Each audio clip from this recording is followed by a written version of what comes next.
Lâu nay khi nói đến những tiêu chuẩn về kinh tế tại khu vực Đông Nam Á và so sánh với Việt Nam, chúng ta thường nhắc đến Thái Lan, đến Malaysia và Singapore.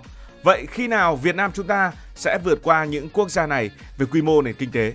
Thực tế thì đến bây giờ Việt Nam chúng ta đã vượt qua Malaysia rồi và đang tăng tốc để bám đuổi Singapore cũng như Thái Lan. Việt Nam, từ một đất nước bị chiến tranh tàn phá, nghèo sơ xác, giờ đang vươn mình trở thành ngôi sao kinh tế. Đây là câu chuyện về ý chí, khát vọng và sự lột xác thần tốc của một dân tộc. Và chúng ta cần đi theo tiến trình thời gian để hiểu rõ câu chuyện này. Ngày 30 tháng 4 năm 1975, cả nước đã vỡ òa khi Việt Nam thống nhất sau bao nhiêu năm chiến tranh với Pháp rồi với Mỹ. Nhưng phải thừa nhận một điều, lúc bấy giờ thì nước mình vẫn còn nhiều đói khổ. Theo Cục Thống kê, GDP bình quân đầu người lúc bấy giờ là 232 đồng mà quy ra tiền đô thì chẳng đáng là mấy. Công nhân viên chức miền Bắc mỗi tháng kiếm được 28 đồng, còn nông dân hợp tác xã thì chỉ có 19 đồng. Với từng ấy tiền thì chỉ mua được vài cân gạo hoặc một vài cái áo cũ kỹ. Kinh tế dựa hoàn toàn vào hợp tác xã, nông nghiệp chiếm gần 40% GDP, còn công nghiệp dịch vụ thì gần như bằng con số 0. Mà nông nghiệp thời bấy giờ thì cũng rất lạc hậu. Dù rằng thời bấy giờ, về mặt địa lý, chúng ta vẫn là một giải đất hình chữ S thống nhất, bờ biển dài hơn 3.200 km, nằm ngay ở trung tâm Đông Nam Á, gần những tuyến đường biển quan trọng. Nhưng hồi đó, lợi thế này lại không dùng được. Chiến tranh đã tàn phá hết, từ cảng biển, đường xá cho đến nhà máy thì cũng tan hoang. Dân số Việt Nam lúc bấy giờ khoảng 48 triệu người, phần lớn vẫn sống ở làng quê, ít ai được học hành tử tế, kỹ năng công nghiệp thì gần như không có.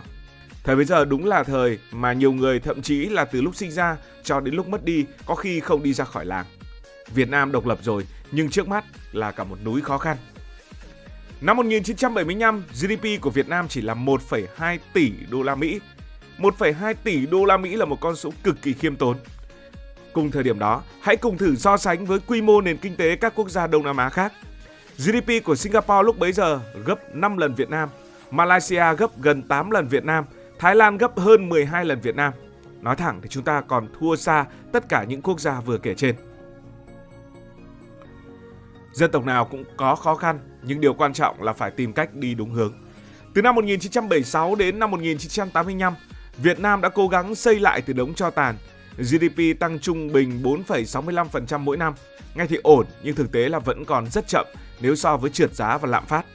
Nông nghiệp vẫn chiếm gần 40% GDP, còn công nghiệp dù có đầu tư nhưng chẳng thể bật lên được.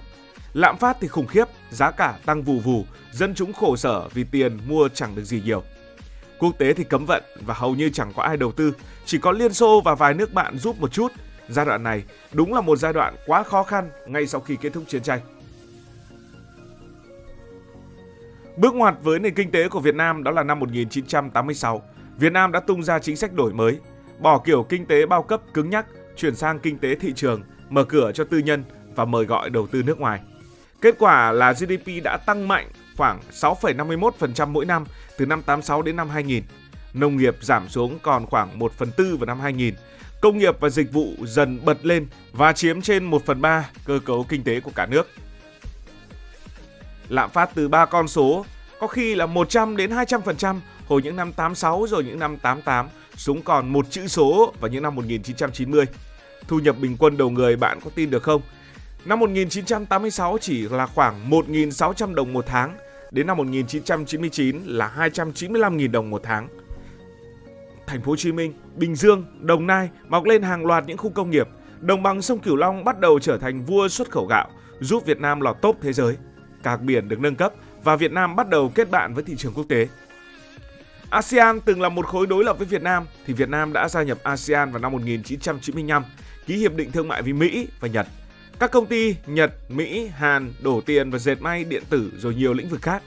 Đời sống của dân chúng đã lập tức thay đổi, từ thiếu ăn thiếu mặc giờ bắt đầu có của ăn của để. Hãy làm thử phép so sánh của kinh tế Việt Nam năm 1995 so với cách đó một thập kỷ là năm 1985. Thì lúc bấy giờ GDP của Việt Nam là vào khoảng 20,7 tỷ đô la Mỹ, đã gấp rưỡi năm 1985, nhưng vẫn thua xa những đối thủ cạnh tranh khác. Singapore lúc bấy giờ gấp 4,2 lần Việt Nam, Malaysia gấp khoảng 4,3 lần Việt Nam và Thái Lan gấp khoảng 8,2 lần Việt Nam về GDP. Dù chúng ta đã cố gắng tăng tốc nhưng vẫn còn khoảng cách với những đối thủ kể trên. Cuộc chơi đã bắt đầu lột xác vào thế kỷ 21.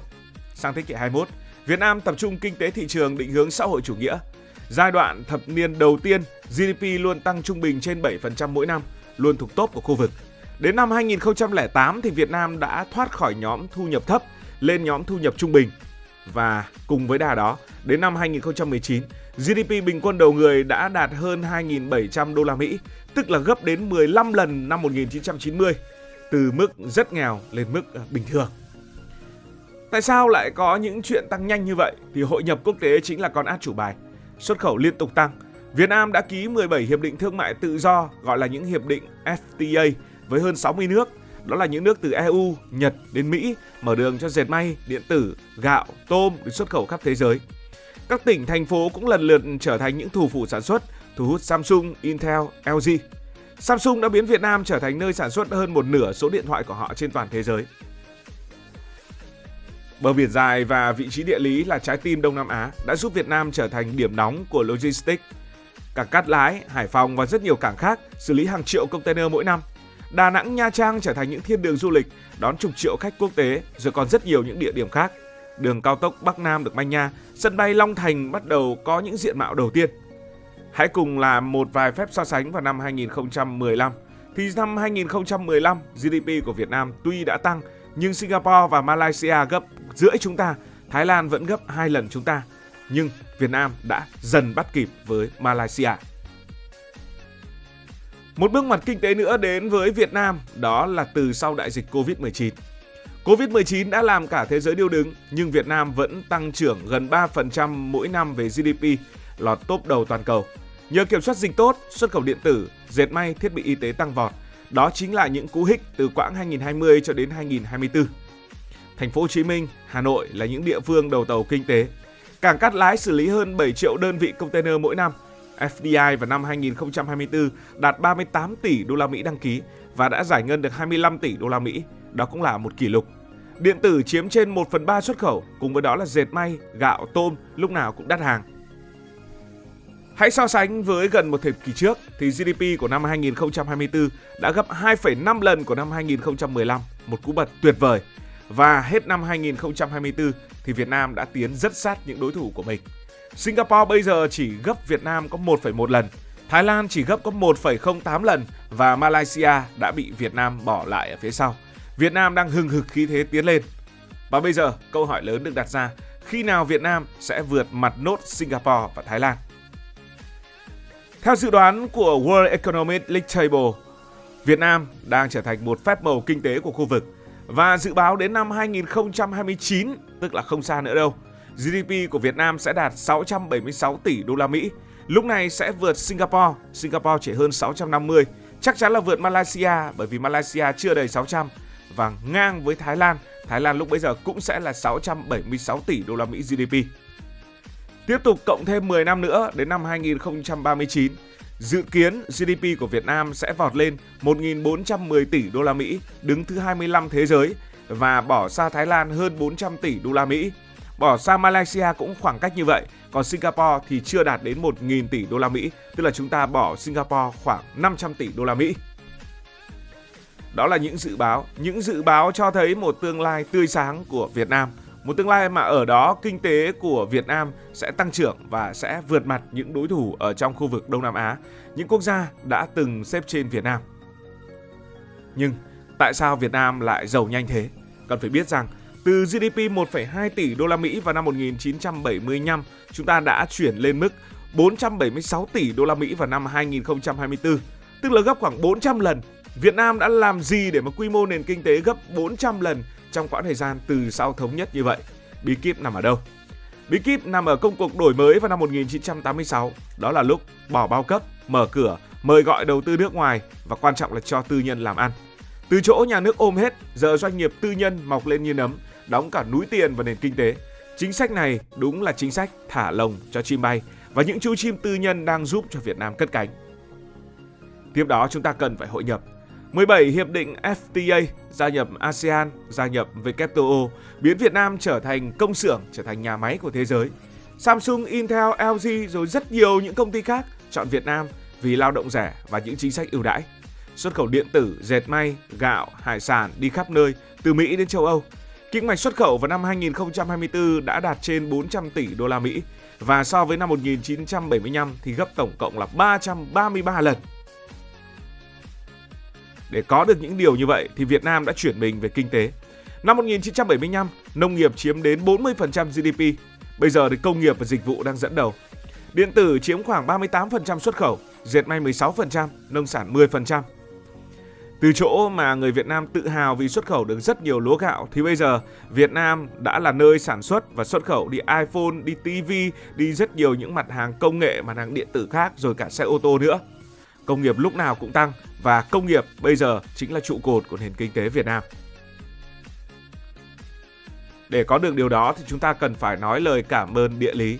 Với bờ biển dài hơn 3.000 km, một điều mà chúng ta luôn phải nhắc đi nhắc lại, gần tuyến hàng hải Thái Bình Dương và Ấn Độ Dương, giúp Việt Nam trở thành một trung tâm luân chuyển hàng hóa, cảng Cát Lái Hải Phòng với một vị trí cực kỳ thuận tiện, rồi còn những bến cảng ở miền Nam nữa. Vị trí trái tim Đông Nam Á khiến các doanh nghiệp muốn đầu tư vào Việt Nam và đổ tiền vào Việt Nam. Việt Nam cũng là một quốc gia với đông dân số hơn 100 triệu người, 60% dưới 35 tuổi, lao động chăm chỉ, giá thành và giá lương thì lại cũng là rất là thấp. Lương trung bình chỉ là 300 đô một tháng, tức là ít hơn, thấp hơn Singapore đến 10 lần. Và tất nhiên, các công ty sẽ tiết kiệm cả đống tiền, đầu tư nhà máy và đầu tư nhân sự ở Việt Nam. Việt Nam ta có được những điều trên một phần cũng bởi chính sách giáo dục, tỷ lệ biết chữ vào khoảng 97%. Các trường đào tạo kỹ sư, lập trình viên cũng liên tục mọc lên. Đường Bắc Nam rồi các dự án khác đang được xây dựng. Hạ tầng tốt và kinh tế mới có cơ hội để cất cánh. Nếu như ai đó vẫn còn tự ti vì người Việt Nam thì sau khi nhìn lại hành trình này chúng ta thấy rằng người Việt Nam xứng đáng là những người chịu khó sáng tạo. Từ chỗ ăn đói mặc khát giờ đã ăn no mặc ấm rồi là ăn mốt mặc diện. Việt Nam đã làm được xe ô tô, xe điện đã bán sang tận Mỹ. Khát vọng Việt Nam hùng cường đã thấm vào từng người dân. Tuy vậy chúng ta vẫn còn rất nhiều những thách thức. Những thách thức đó là gì? Đó là việc già hóa dân số. Người già nhiều thì hệ thống y tế và lương hưu sẽ cần phải cải cách. Nếu không, chi phí xã hội sẽ tăng lên và làm chậm tăng trưởng. Một thách thức nữa đó là thách thức của toàn cầu liên quan đến biến đổi khí hậu. Đồng bằng sông Cửu Long, vựa lúa sản xuất đến 50% gạo, 17% GDP đang bị ngập lụt và xâm nhập mặn. Nước biển dâng cao hàng năm. Cùng với đó là việc kiểm soát nguồn thượng lưu của sông Mekong chịu ảnh hưởng của Campuchia, của Trung Quốc. Và chúng ta cũng có những đối thủ, đó là Indonesia, Ấn Độ cũng đang cạnh tranh, thu hút vốn FDI. Việt Nam sẽ phải nâng cấp chuỗi giá trị từ lắp ráp lên thiết kế, sản xuất chip và phần mềm. Nếu chậm, chúng ta sẽ dễ bị tụt lại. Thủ tướng Phạm Minh Chính từng nói, không còn cách nào khác, chúng ta phải duy trì tăng trưởng cao, bền vững liên tục trong thời gian từ nay đến năm 2045. Chỉ như vậy mới vượt qua được bẫy thu nhập trung bình và vươn lên đạt được các mục tiêu chiến lược, thực hiện khát vọng trong kỷ nguyên mới, phát triển giàu mạnh, văn minh, thịnh vượng, nhân dân ngày càng ấm no và hạnh phúc. Việt Nam năm 2045 sẽ như thế nào thì có lẽ chúng ta cần phải tưởng tượng rất nhiều. Nhưng trước hết, Việt Nam năm 2025 đang là một biểu tượng trỗi dậy. Từ GDP 1,2 tỷ đô năm 1975 đến 476 tỷ đô vào năm 2024, gấp khoảng 400 lần. Chúng ta đã vượt mặt Malaysia, sắp đuổi kịp Thái Lan, Singapore, dự báo top 25 thế giới vào năm 2039. Từ đồng lúa tại đồng bằng sông Cửu Long đến những nhà máy tại thành phố Hồ Chí Minh, đến cảng Cát Lái, đến những resort, Việt Nam đang chinh phục những cột mốc kinh tế. Cảm ơn vì đã quan tâm theo dõi câu chuyện này. Còn bạn nghĩ sao về sự tăng trưởng kinh tế của Việt Nam? Hãy để lại ý kiến dưới phần bình luận. Nếu cảm thấy thú vị, bạn cũng có thể nhấn nút đăng ký kênh, bật chuông thông báo và chia sẻ. Còn bây giờ thì xin được nói lời chào tạm biệt. Cảm ơn các bạn đã dành sự đồng hành cùng Hải Thanh Story. Đi qua những vùng đất, khám phá những điều mới.